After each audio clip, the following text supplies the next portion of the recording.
How do you reach people who struggle with mental battles? What do you think is the best way to reach people that are cultural Christians, especially on a Christian campus where they think they're doing the right things, but you notice that they're not? No one wants to hear from someone else what they should be doing. How do you find encouragement and just grow through that when people are refusing to grow or listen? You didn't read my mail right now. And I'm wondering what you would say to someone who blames God for that. What you're really getting at is like, why would a good God allow bad things to happen? Ruslan. All right, well, you guys, thanks for hanging out with us today. Are most of you guys I think you're called residential shepherds?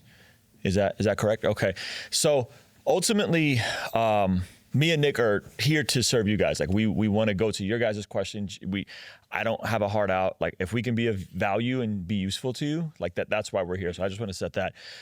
Nick D is, anyone familiar with who Nick D is? Okay, great. So this dude is like literally one of the most inspiring people I know.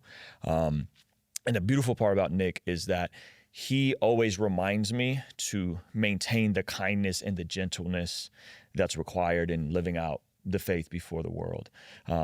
And that I think is extremely valuable, especially in your guys' positions, right? So there's this balance of like grace and truth that we all have to walk out. And I'm the truth guy. Like I'll tell people the truth. I'll tell them what I think. And sometimes it won't always be polite. So you can see my conversation with Alex O'Connor if you want to see me falling short in that area in real time. And Nick always keeps me anchored and grounded and accountable and encouraged to like, hey, be kind, be gentle, you know? And so he has a vast amount of insight and value and wisdom, like practically and tactically in terms of content creation. But I think there's also a ton of wisdom you can share in terms of like living out Jesus before the world without always having to make big, bold truth proclamations and letting people ask instead of always answering questions that people don't need. So we're kind of the yin and yang in this regard, you know, but I am always constantly inspired by him. So I don't know if you want to add anything to that in terms of just your paradigm and what you're able to do with music and your podcast. He has a comedy podcast. He's one of the biggest artists from the Instagram, Reel, TikTok generation. He does everything. Like the dude is really good at everything. We were teasing him last night about it. Well, thank you for that.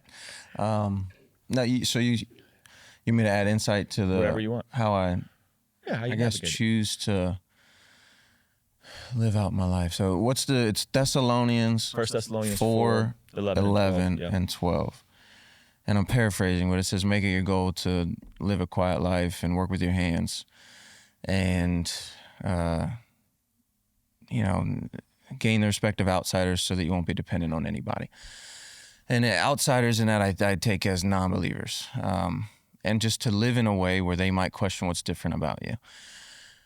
And that's kind of been my mission from the get-go is I'm really not the guy that's going to shove Jesus down somebody's throat.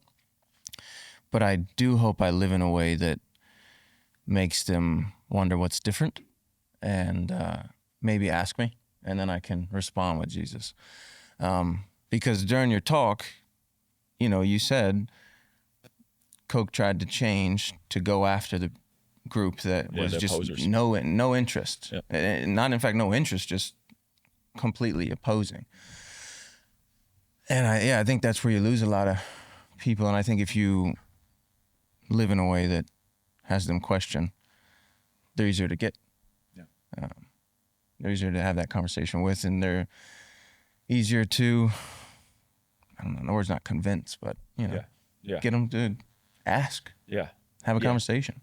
Yeah, we were just talking about this in the car. Like there's a culture building aspect to it, right? So a lot of what you're doing is, one, you're just making art that is wholesome, art that people can listen to, art that is not overtly Christian, though I would say if people really listened, they would hear references to the Messiah, references to your faith, but art that is good, like art my kids listen to. Like my kids are fans of Nick D and fans of Connor Price and fans of this sort of stuff. So like one, we just have a amazing access to art, but two, there's a culture shift in that when people then go a layer deeper with you and they follow you, they go, oh, he's not like every other rapper or every other guy on TikTok. He's more poised. He's a husband. He's a father. He lives a simple life. He lives on a farm, right? And so all of these things are shattering the preconceived notions in a worldly aspect, right, of what it means to be a influencer, artist, entrepreneur, creative. and it literally shifts people's perception of things, right? And I think that's a huge utility in terms of the macro people who don't know Jesus, right? And they're able to follow you. But yet in that, perhaps you're not as like overt or whatever, but you're never afraid or ashamed to stand next to someone like me who has a big mouth, you know what I mean? And is not afraid to poke and is not afraid to be confrontational.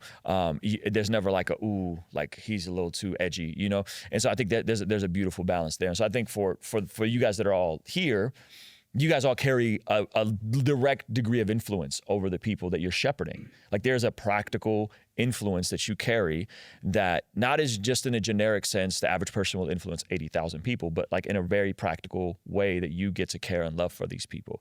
And so finding the balance of the two, finding the balance of like, I'm not gonna tell them the truth if they're bugging, because there's certain standards and protocol you gotta hold people accountable to, but I'm also not gonna be a jerk about it.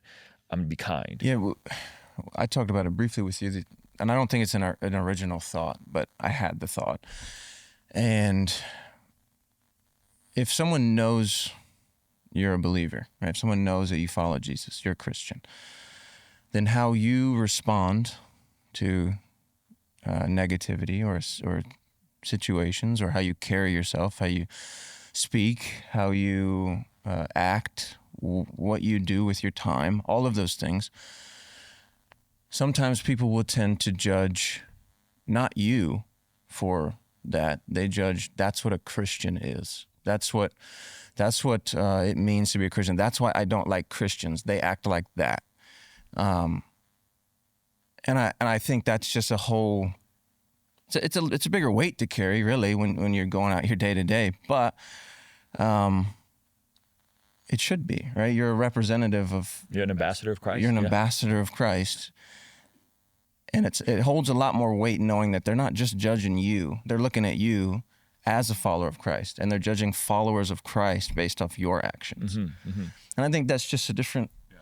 And take it a step further, they may even be judging God. Absolutely. Based on how God's people behave. Absolutely. Which is even more horrifying. And I think that's why I really tried to live my life and I could be much more vocal. You know, I need to be more like you. But I really try to live my life in a way where people view it as, what's different about that guy? Yeah, that's good. And I know this is probably like, you guys are like, well, Nick's an artist and Ruslan, you're a YouTuber. But here's the interesting thing is like doing your guys' convocation today was very evident to me that not everyone here is sold out for Jesus. Like that I'm getting DMs right now of like, I don't even like this whole convocation thing, but I like to talk today. That based on just the body language of people there's people there that had zero desire to be there. So you guys are at a Christian college, yet you're entrusted to shepherd these people. And at the same time, they're a mission field. Like you have a mission field right in front of you every single day that you can lead, love, pour into people, hold them accountable, and be the hands and feet of Jesus on this side of eternity, which is amazing. And on paper, Liberty University doesn't sound like that. When you're like, the biggest gathering of young adults in the world on a weekly basis, I'm like, they're going to be amening and chanting back at me. And then it's just all this, you know? And I'm like, oh, this is not, you know, but it's still beautiful because it is the world inside of the confines of the church. Or a Christian institution, which is all of this is very fascinating to me. I'm like really, like me and Nick have both like, I'd say fairly immersed ourselves into what's going on here.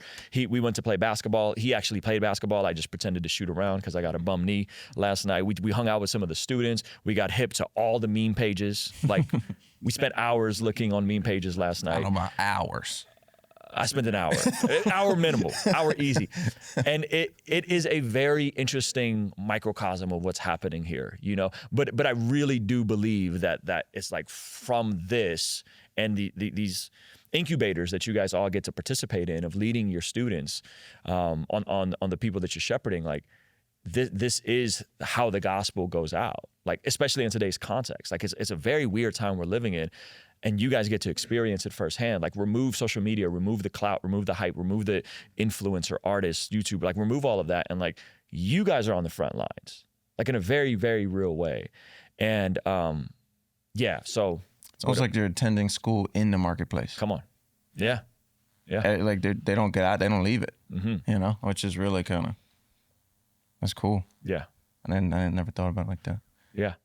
Yeah. So we are here for you guys. We would love to go to questions, and wherever you guys want to go, like we're here for you guys.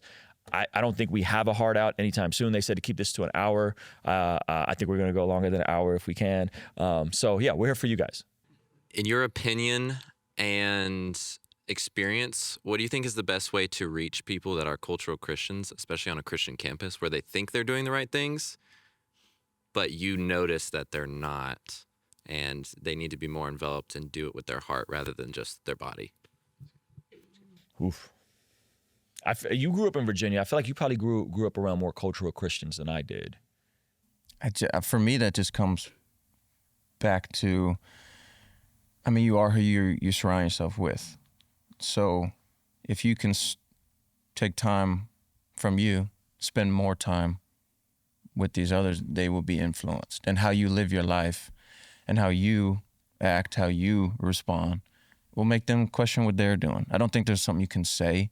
In fact, I think that's the opposite of what you should do. Tell someone what they need to be doing. No one wants to hear from someone else what they should be doing. You know, if you say, I think you should, you know, I think it's better if it, do you think that? You know, like if someone is, whatever, they're going out smoking, drinking. He's like, I don't think you should be doing that. He's like, who are you to tell me what I should be doing? He said, and you could say, do you think that smoking, you know, influences your tardiness to class or influences your relationship with God in a negative way? Like, do you think? And I think that opens dialogue, and it doesn't, you know, it doesn't put a ribbon on, this is my opinion of you, and then you can just have dialogue. I think that's it. That's beautiful. I just practiced this in my real life. I had a family member, and we were having this conversation about cannabis use, actually. And there's a lot of addiction in my family on both sides.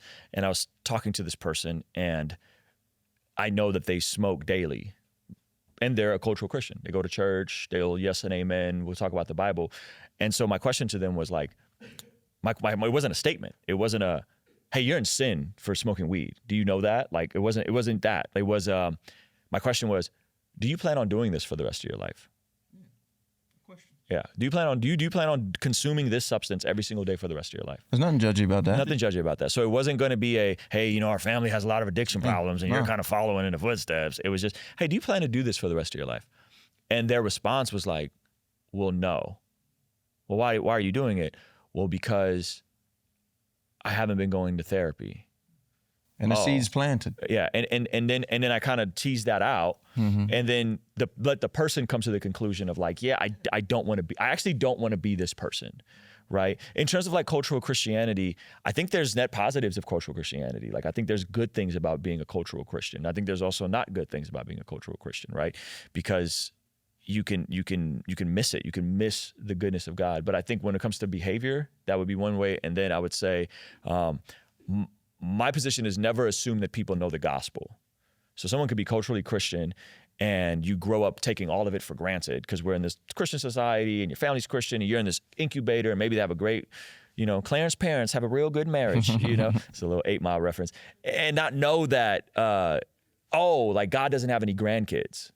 Like I need to know God for myself. So like the consistent proclamation of the gospel in a general sense, not in a personal sense, in a general sense, I think is always a great reminder. If you guys were listening today, I proclaimed the gospel today, right? That was intentional because I know that there are people even at Liberty University that maybe have heard the gospel but haven't heard it in a way that clicks yet, you know? So I think that's another like practical tidbit that I would say. That's a great question though, man. And that's a tough thing to navigate, especially I could imagine being here, you know?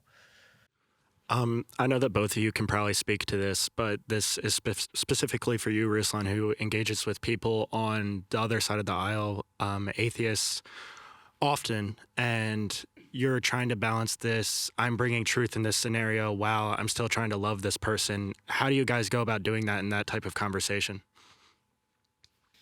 If I'm honest with you, he's working on it. I'm working on it. and if I'm honest with you, like I have to have grace on myself because I don't always do it perfectly. So I just had Dan McClellan on. Dan McClellan is a very aggravating figure in terms of his textual criticism around the Bible. He's a Mormon. I think he has some biases and some dogmas that he isn't as aware of as he may be. And I had a really good conversation with him, and I felt like I was really polite and really kind to him, and though I challenged him and pushed back with him. And then I had a conversation a week later with Alex O'Connor, who was just exhausting, you know? And I was like, oh man, like this guy, we're circling the same thing for 45 minutes. And so I had to walk it back a little bit. And even in that, like, it was just, yeah, it could be difficult. And so I think I'm trying to learn that in real time, right? Like I'm really trying to learn that in real time. I think there's guys that do a great job. And so I'm always looking at like, how does Gavin Ortland do it? How does Wes Huff do it? Like, how did they do it? Because I think they're way better at it than I am, and really trying to like channel that kindness, but knowing that like, I'm not going to get it right, you know? And then when you don't always get it right before the world, like the comments are crazy. Like I literally had a comment, I was telling Nick about this, and it was funny. The comment was, dog. The opening was dog, D-O-G. You need to pray for gentleness because that was not gentle. And that's not a request. That is a mandatory requirement for you, you know? And I started on the airplane, I started writing back this like multi-paragraph response of just like completely picking apart his comment. And then the internet shut down in the middle of the flight, thankfully, and I couldn't send it. And I was like, that's the Lord. Like I didn't need to send that back. But yeah, so that the stakes are kind of higher for me if I don't act as kind as I can, you know, or as I should. And I think, yeah, I'm working on it. Like I'm working on it in real time. Yeah, that's a great question though. That was a you question. Yeah. All right, who else? So mental health seems to be very prominent in our generation. How do you reach people who struggle with mental battles very deeply and still love them despite their constant questions about why God made them the way they are? I have a lot of family that deal with stuff, and from everything from like full on like psychotic disorders to anxiety, right?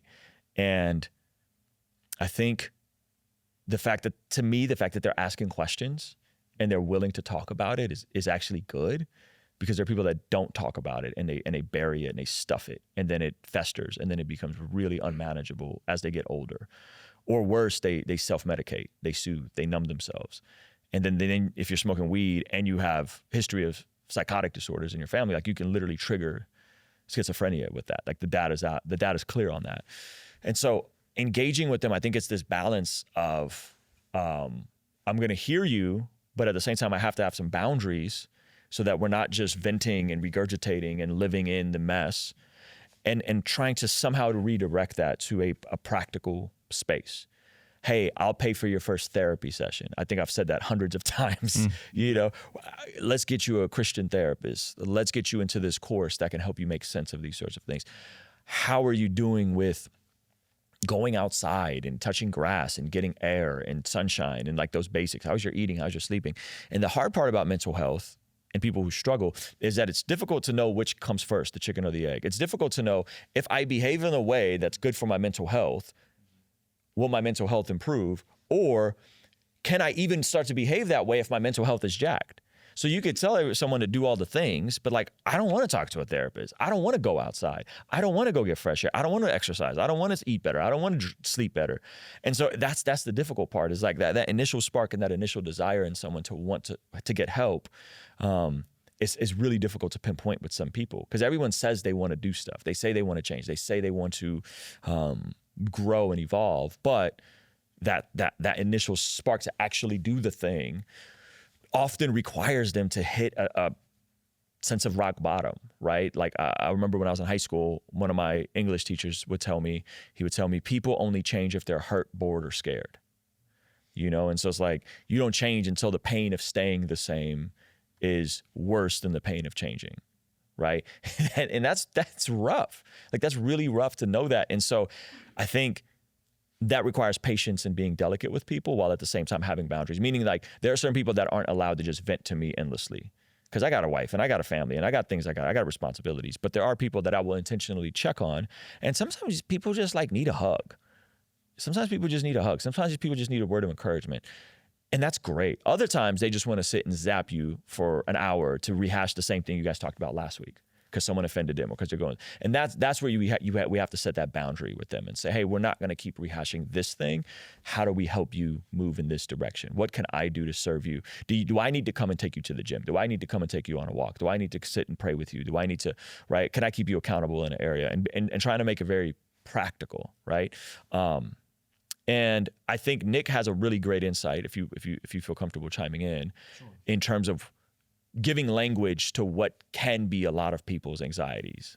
Yeah, and not clinically depressed. Yeah. There's a difference between being clinically depressed and like being depressed because of a season, having clinical anxiety and like I'm feeling anxious in this moment. Yes. Yeah. I think a lot of people deal with being anxious for different reasons.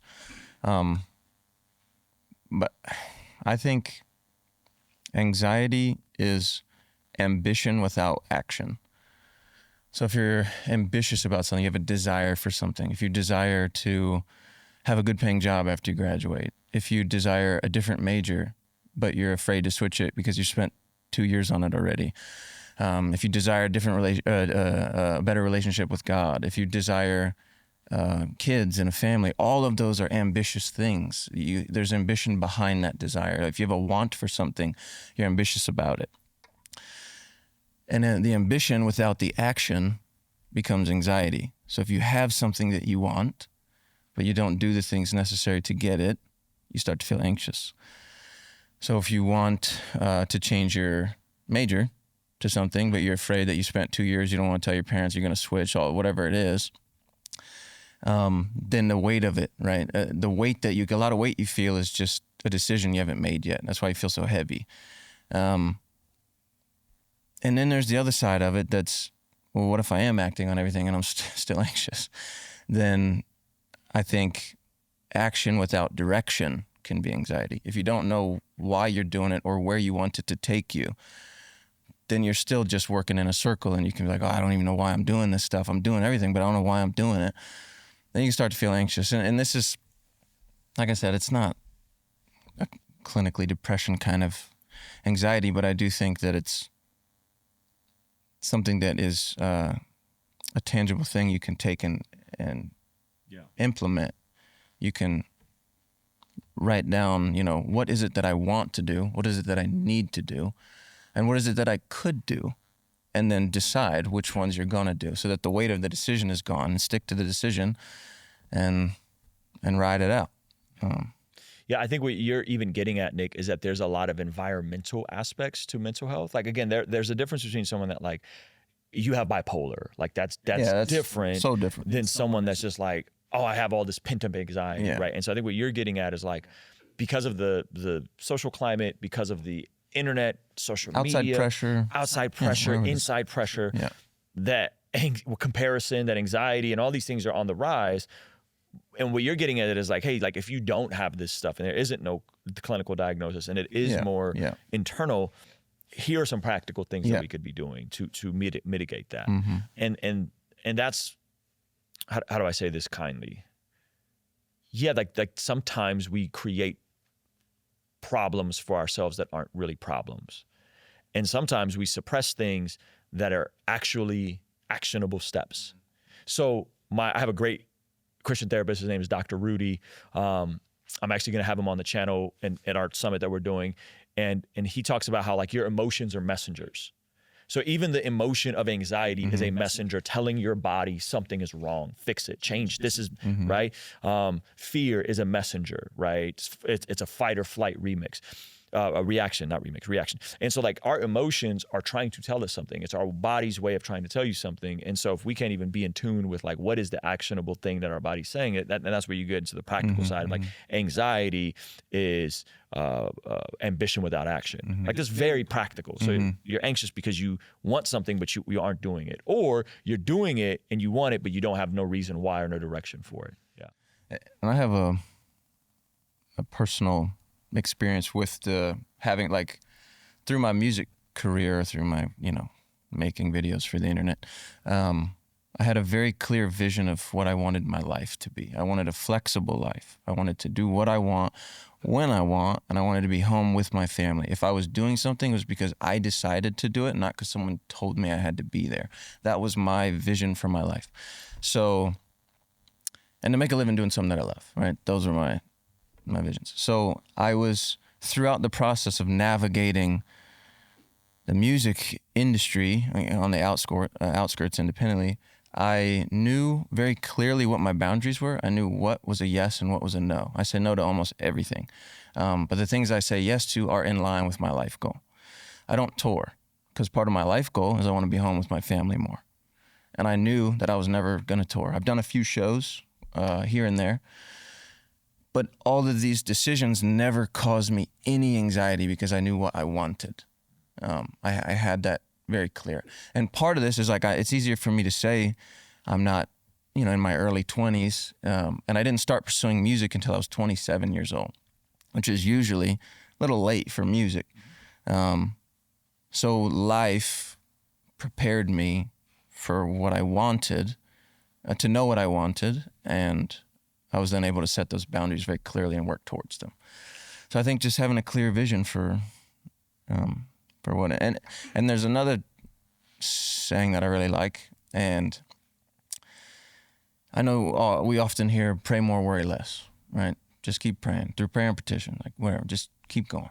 But I love the saying that worrying is worshiping the problem instead of worshiping the one who can solve it for you. Nick's cooking right now. He's cooking, let him cook. That's all I got. That was I had something else to chime in on that, but that was fantastic. Let's go to another question. That was great. Was that, did I answer your question? Okay. I have a massive update for you. I'm sure by this point, you've heard about the Blessed God Summit happening March 27th, 28th, 29th here in beautiful Carlsbad, California. But we've heard your requests. We've conceded to your demand. There are virtual tickets that are now available for the Blessed God Summit, so you can access it from anywhere in the world, as well as access to the replays. And for those of you guys that are looking for something extra, we're also offering a virtual ticket and an exclusive Bless God Summit merch bundle. There's some amazing art and some exclusive pieces done by our friend Josh Nadeau from Sword and Pencil that you have to check out. So join us online for the virtual event and experience some sessions from my favorite podcasters, pastors, and performers. We have a stacked lineup. I'm talking about Preston Perry, Dr. Sean McDowell, Inspiring Philosophy. What do you mean? Lila Rose, Alan Parr and his wife Jen Parr. We even have Nate Sala from Wise Disciple, Gavin Ortland, David Wood, Avery from God Logic Apologetics. And on the pastoral side, we have my friend Daniel Golding, Pastor Ed Newton from CBC in San Antonio, and my personal pastor from Rhythm Church, Pastor Jeff Moores and his wife Erin Moores. You won't want to miss out from amazing performances from America's Got Talent winner Dustin Savella, Billboard charting hip-hop artist John Keith, and Miles Minnick. And we're still finalizing a few more speakers. So head over to blessgod.shop, get your virtual ticket now, and you can get yourself a bundle with some of the exclusive merch as well. I'll see you over there, all right? Peace. All right, I think both of y'all can answer this one. Here at Liberty, there's a huge culture of content creation. A lot of people want to do that full time, whether it's for marketing or other reasons. As believers, where's the balance for y'all between, there is a point where like you need to make an income, you need views, you need likes and stuff, but then also like where do you not compromising what content you want to make and like not making stuff just because it gets more clicks, or Nick not writing a catchy lyric because it might compromise what you believe, Where's the balance for that between getting views and getting shares and making an income on it, but also like staying true to really who you are and the content the Lord wants you to make?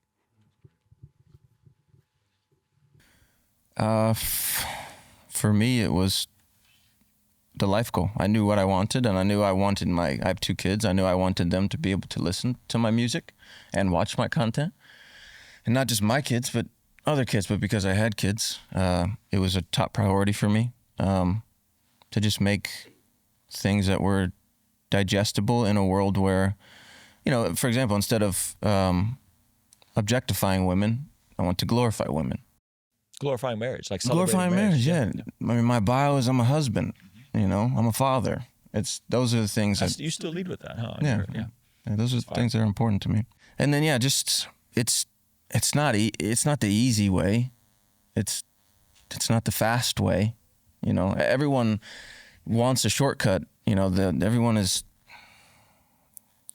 looking for a shortcut, but they can't find it because they don't exist. So the longer route is the more fulfilling route, and God desires you to have a full life. I don't remember the verse that John is, but 10:10, John come to give you life and life in the abundance. Abundant life to the full. Mm-hmm. So yeah, that's good. I think, you know, one of the things that me and Nick have in common is that we're both late bloomers in the sense of what we're doing professionally, right? Like I didn't really pop off on YouTube until I was 35. You know, Nick didn't really pop off until you were about 30. 29, 30, yeah. And so there's something to like, hey, I'm settled in my life. I know who I am in Christ. I know who I am as a husband and father. I have kids already. And I have perspective.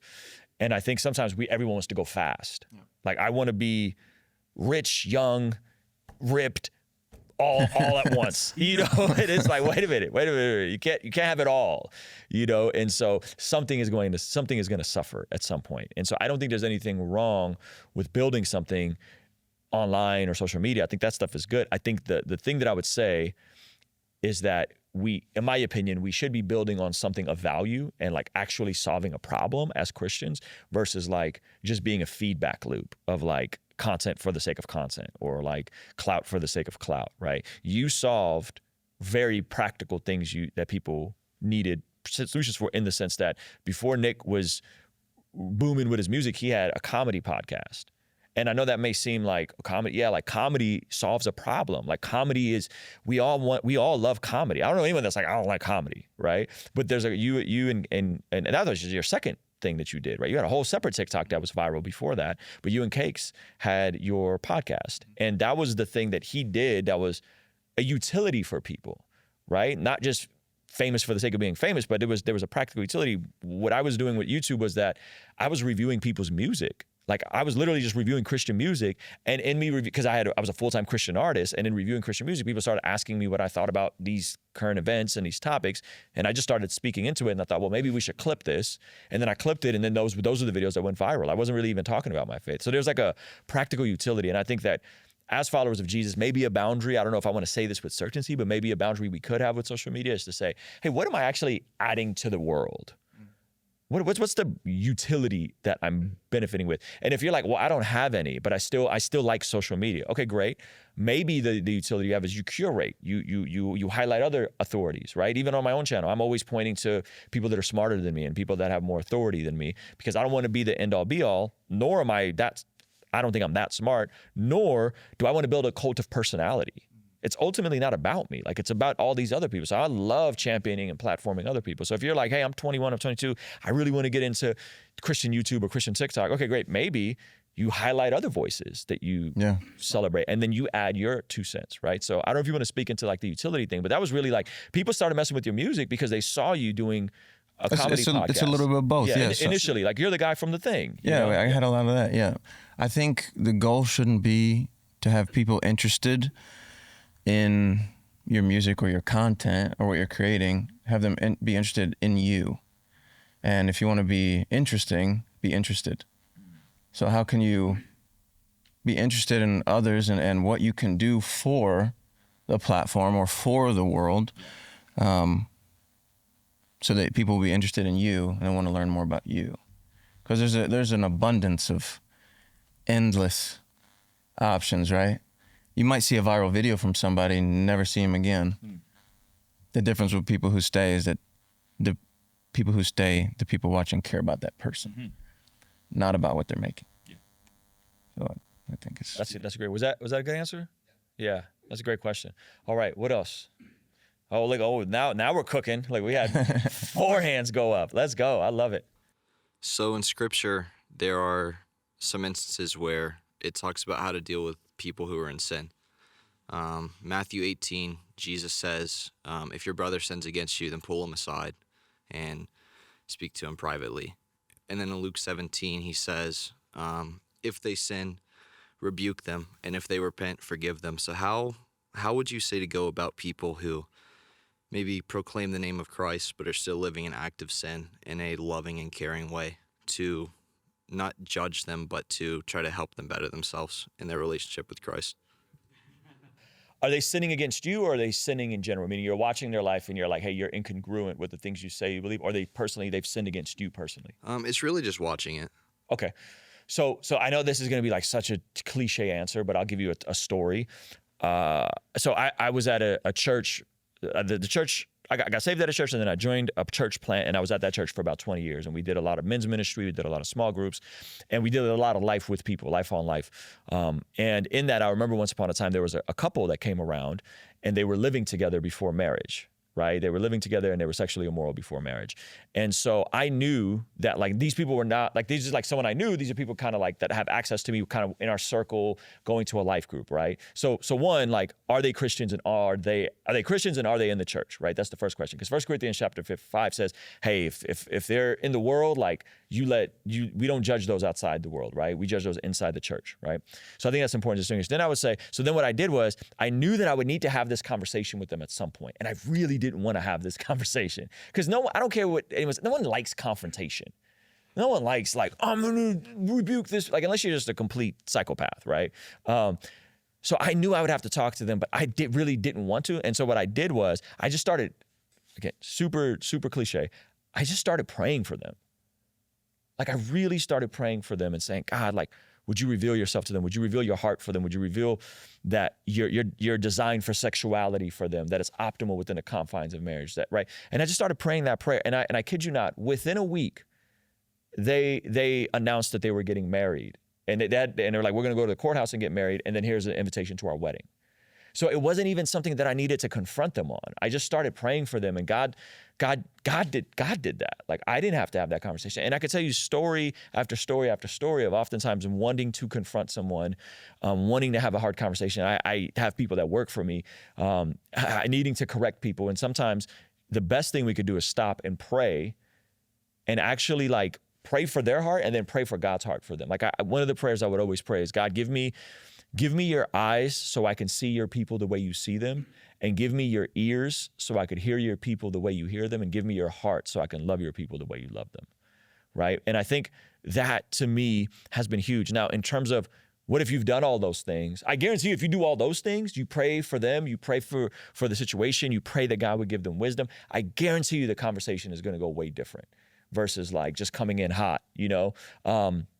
And another thing I would add is like document your prayers. Like I'm big on prayer journaling. Like I think there's something powerful to writing down our prayers, because in the Old Testament, God keeps telling the children of Israel, hey, I'm the God that took you out of Egypt. He has to keep reminding them all the things he did for them. And I think we're so quick to forget. We throw up these prayers and then we forget what we prayed for, and then God answers them and we're like, oh yeah, that's cool. Like that. It's like, no. God is really moving and active and shaping people. And so I think prayer, writing down the prayers, and then I would come back to what we started with, which is like inquisitive questions. Right? Like, how do you think God feels about this? Do you plan to continue in this? Do you want to do this for the rest of your life? Hey, how would you feel if the roles were reversed? Hey, what advice would you give to your friend if they were you right now? And you'd be shocked, just those types of questions, the way people would respond to those sorts of things. And sometimes, listen, I got folks in my life right now that they're in a mess of a situation, and they know they're in a mess of a situation, and they would give themselves the advice of getting out of a situation. And I go, well, there's nothing for us to talk about. You already know. And so like when you're ready, I'm here and I love you, and I'll walk alongside with you. And so it's that balance of grace and truth, right? It's that balance of grace and truth, and accountability and relationship you can't detangle the two, meaning you can't keep somebody accountable that you're not in a relationship with. And in my opinion, you can't really be in a relationship with someone without some degree of accountability, right? And so that is how it would work. But we live in a society and we live in a culture because of social media where we feel close to a lot of people, but we aren't really close to a lot of people. We may have more access to more superficial relationships. And so it's like we have this perception of connection, but we don't really have connection. So then we overstep sometimes, right?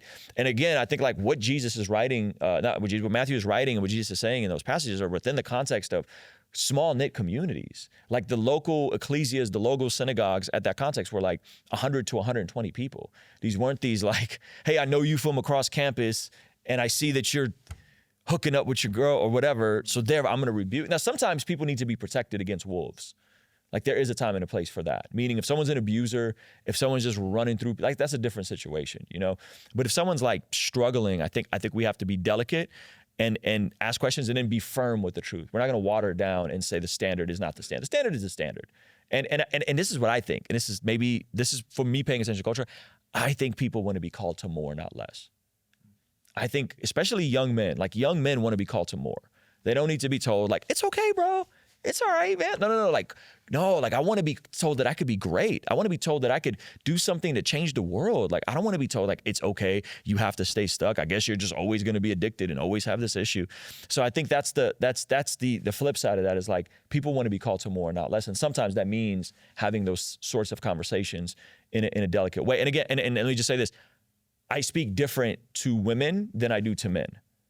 I'm much more stern with men than I am with women, and there's family members that I have that are women that I have some degree of accountability with, and I just talk to them way different. With men, I think you could talk to men a little different. I think you could be a little more upfront, and with women, you got to be. I'm not trying to hypergeneralize all women, but you got to be a bit more delicate and careful. And there's a dynamic there of male to female, you know.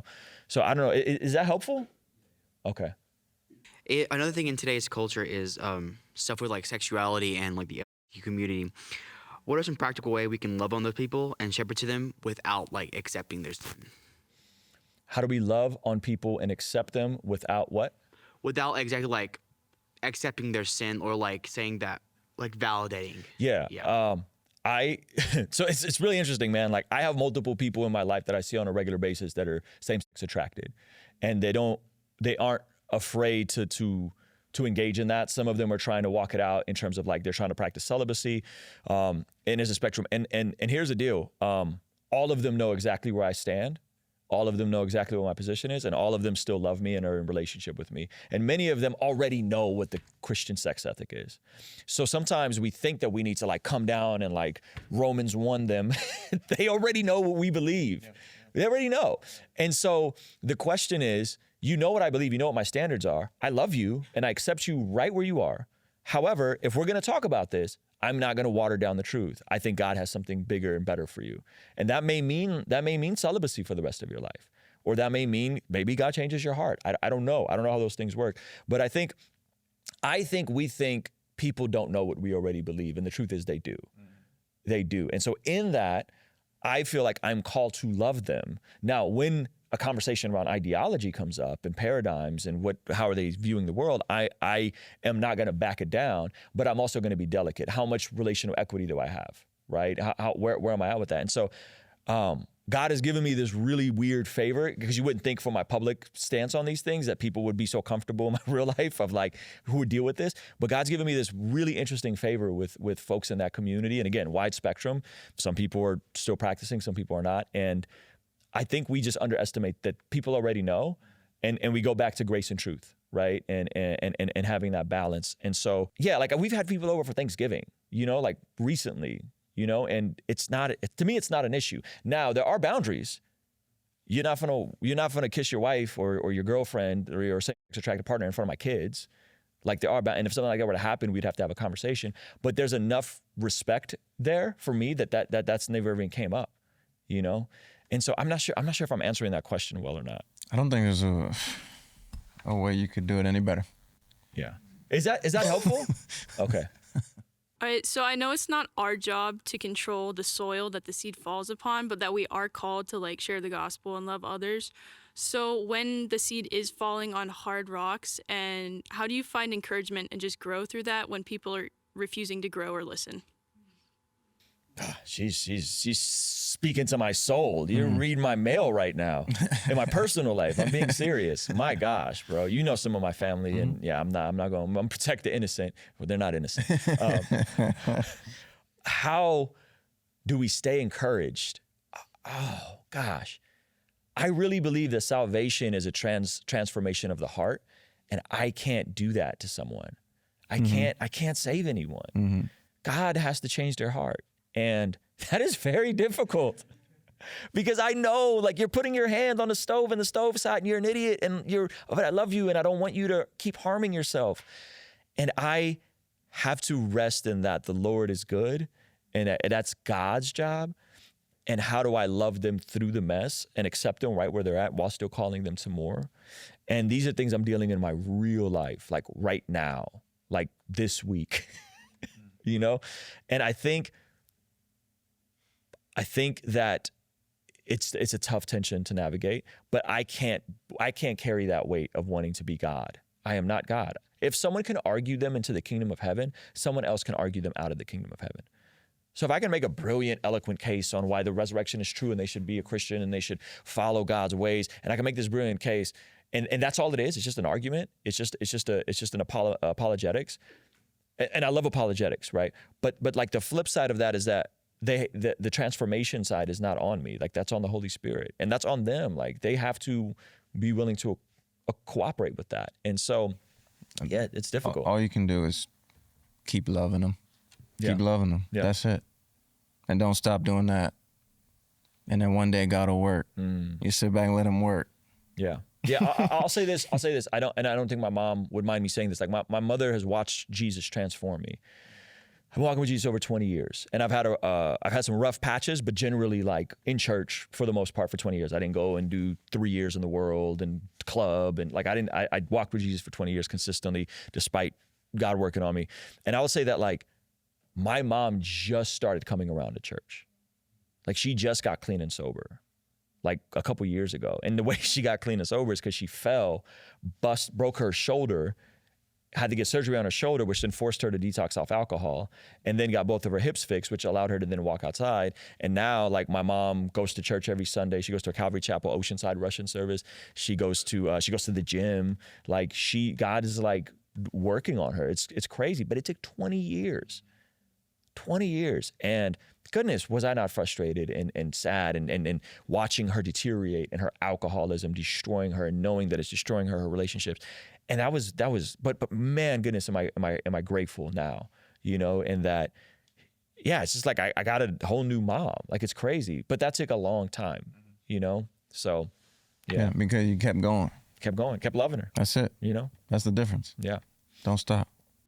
So my question kind of has to deal with like the church, like organizational wise. What do you think are some things that the church, like organization, can be doing different that can reach people, not necessarily in the way of like consumerism or like, you know, hey, come listen to a sermon for 30 minutes, then worship for 30 minutes and have a small group. Like, what are some ways that we can like fundamentally change or shape the way we kind of do church in America to better align with like God's vision? So like the sermon thing or just something like that. I don't know. I think that's your circle. It's going to happen in circles, and then it's going to bleed into the church. I don't think the church can just take away the lights and cameras and people will just show up. I think it happens in the room, and then it bleeds over. That's the daily life, I think. Yeah. How you do life and how you share it with people in your life, and then it'll bleed in. Yeah. I think it's that way. I don't think it's the other way. Yeah. Yeah, there's a church we highlighted in our area called North Coast Church, and Nick is totally nailing it. Nick, and North Coast Church is like the mega church. We did a whole vlog on it. But North Coast Church has like 95% of their people in small groups, and it's not that they put on a great show or a great teaching. They do, like their pastors and phenomenal Pastor Chris Brown out at North Coast, and they coined the multi-site, and like they literally coined the multi-site, like the screen pastor thing, like that's where it came from. But their church is in community, loving and shepherding each other, and they do life with each other. And we got to see it firsthand. We lost a friend of mine a couple years ago, T. Ross the Giant. I think you remember T. Ross. Had leukemia, beat it, tragically came back. He passed on Thanksgiving Day. And watching North Coast Church and watching that community come around and the way they loved his family and shepherded his family and cared for his wife and like you saw it, and it's because it's in circles and not in crowds, you know. And so I know that sounds like super generic. You said small groups as like if it was a bad thing. I think it's it. I think that's it.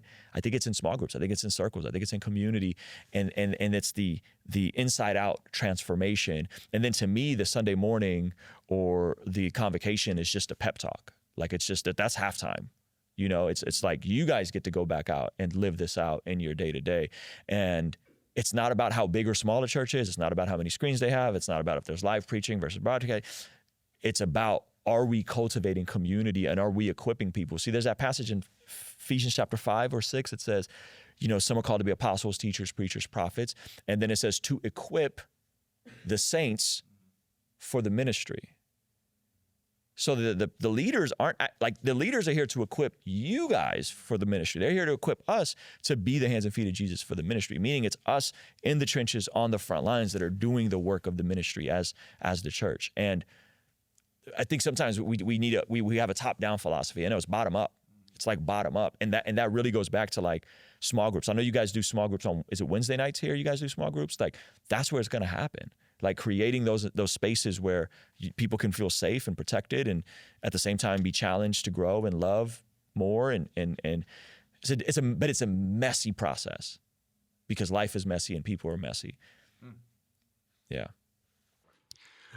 So I know with like making music, going on YouTube, doing content like that, like I know getting into that, like there's huge risks involved, that there's never a guarantee that you're going to succeed.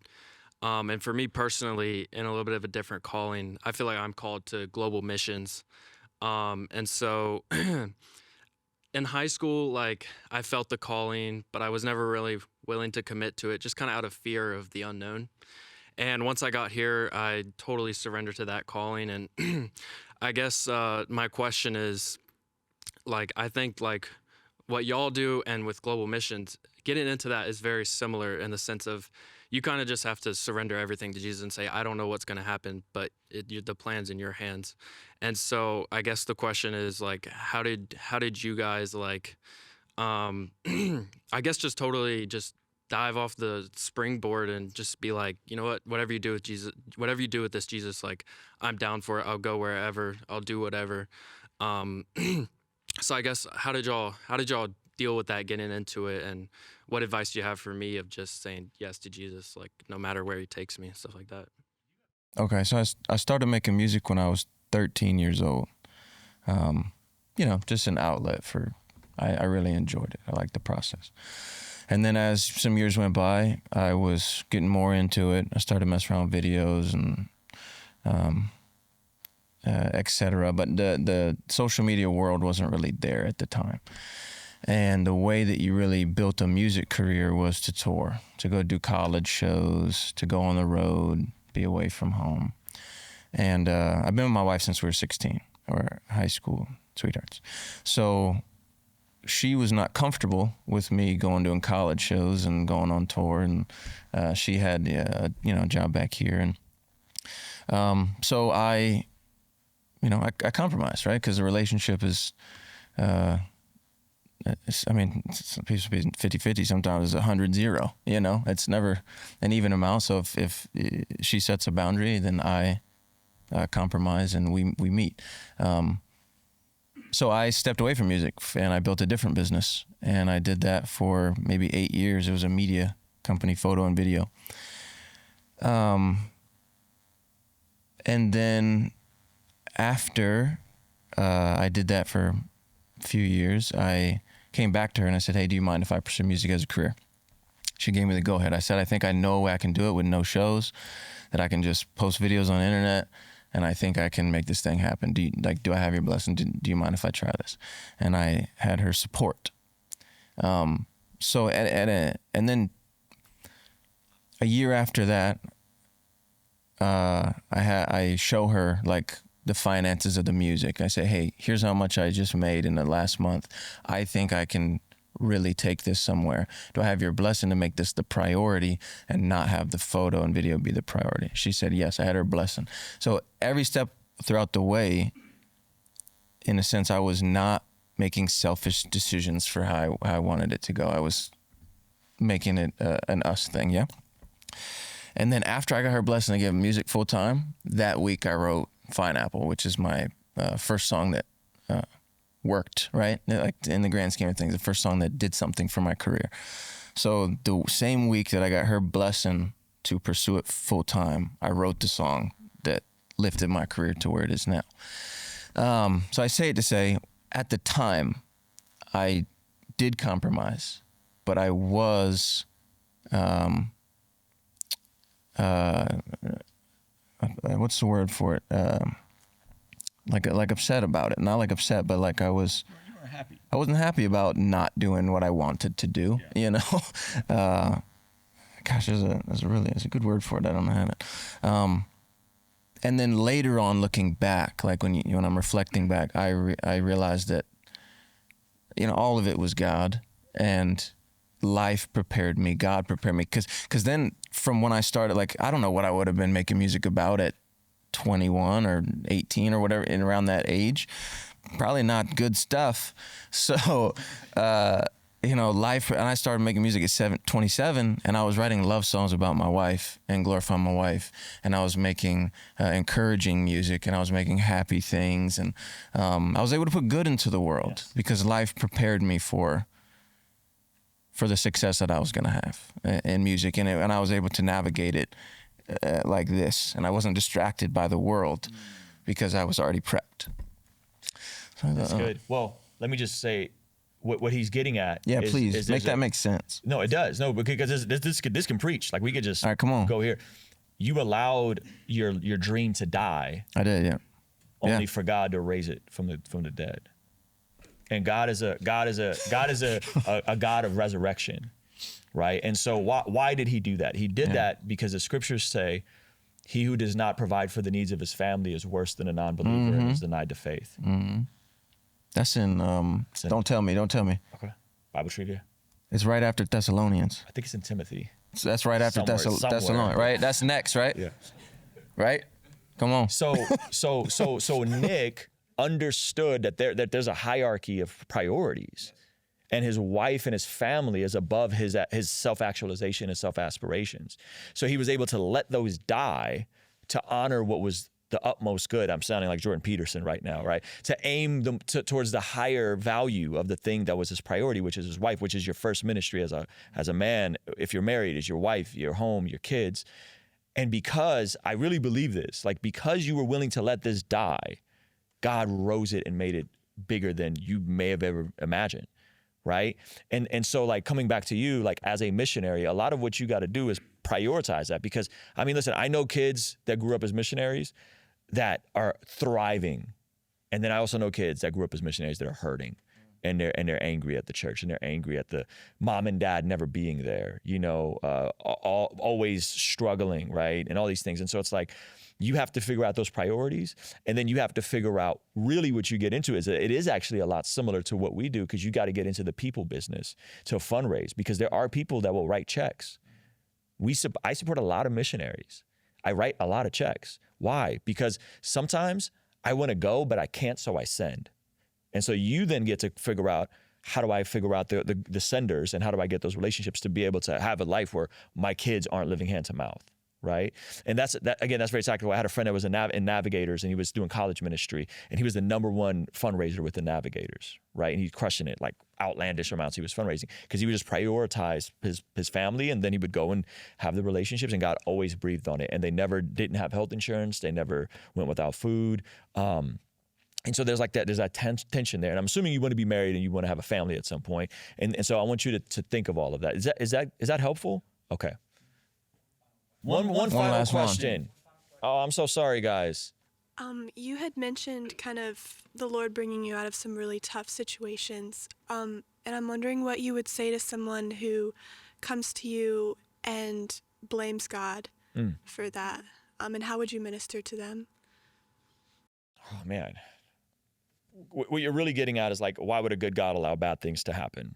I would say that perspective is a game changer, in that it wasn't fun growing up without my dad. It wasn't fun getting sexually abused as a kid and then being made to look like the one that initiated it and caused it. It wasn't fun getting arrested and having my mom be an alcoholic. Like, none of that was pleasant. It all was terrible. But perspective changes things. And in hindsight, I wouldn't change anything about my life.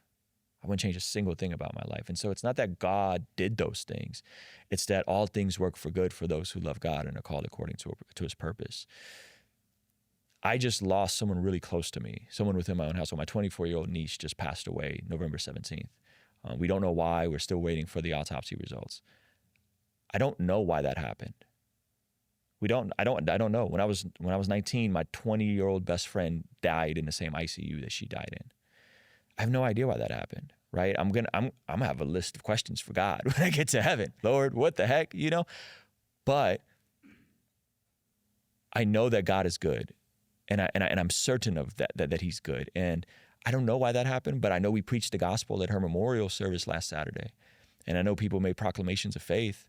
And I know that as much as it's hard for our family right now, I know that God's using it.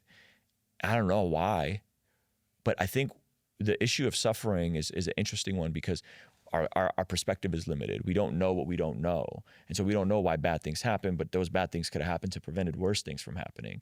Those bad things happened because God uses it for good. And that's very unpleasant in the moment, and I get it. An illustration my friend uses, and this is not to diminish anyone, but he talks about like his kids don't like going to the dentist. And when his kids go to the dentist has to then go in their mouth. And if they got a cavity, they got to go in and drill that cavity out. And the kids are crying and they're mad and they're, but it's like from you pull out and you go as a father, there's purpose to the suffering. And I really believe there's purpose to our suffering. Like, I really believe there's purpose to our suffering. If not here and now on this side of eternity, then on the next side of eternity. And the simple answer is like, I don't know.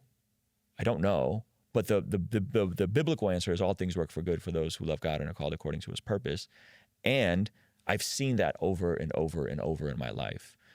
And I can't give you the why. Like, I couldn't give you the why Big Mike passed when I was 19 years old, 20-year-old, why my niece passed at 24, on the back of 6 months of going to church and starting a Bible study and giving her life back to Jesus. I don't know.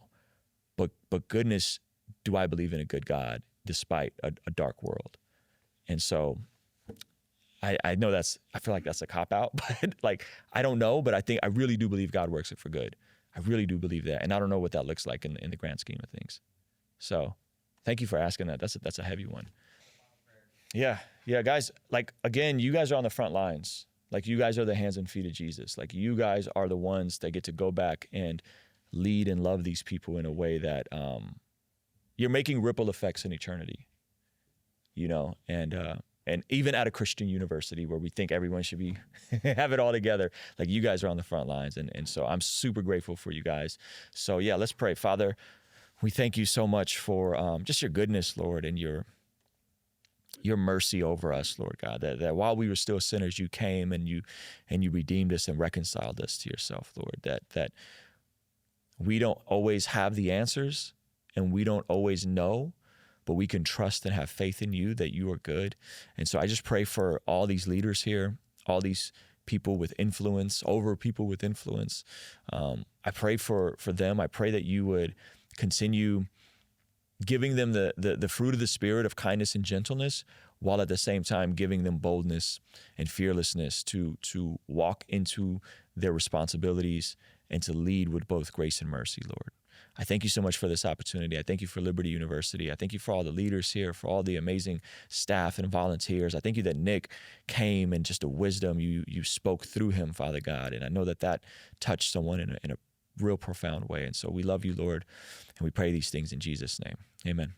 Hey, thank you so much for checking out the video. Please be sure to comment below and subscribe and all that good stuff. And check out this other video that YouTube seems to be recommending just for you. Let me know if they nailed it. All right, I'll see you over there. Peace.